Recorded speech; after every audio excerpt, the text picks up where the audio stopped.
কত সুন্দর একটা পরিবেশ, দেখলে মনে হয় আমি বাংলাদেশে চলে এসেছি। সারা ওই রাঙা মাটির পথ আমার মন ভোলাই গো। আসলে এরকম সবুজ মাঠ দেখলে মনে পড়ে যায় শৈশবের কথা, যখন মাঠে বিলে খালে আমরা অনেক খেলাধুলা করতাম, চারিপাশটা সবুজে ভরপুর ছিল। আর বর্তমানে সৌদি আরব এসে কাজের প্রেসারে ভুলে গিয়েছি শৈশবের খেলা আনন্দগুলো। তো নিজেকে একটু দেখিয়ে নিলাম, পাশে সুন্দর একটা মসজিদ, মসজিদের পাশে অনেক সুন্দর একটা ফুটবল খেলার মাঠ।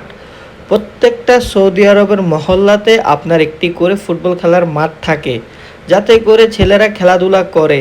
আর আমাদের বাংলাদেশে খেলাধুলার মাঠগুলোকে ভেঙে দিয়ে বড় বড় বিল্ডিং করতেছে, যাতে করে অনেক টাকা আয় করা যায়।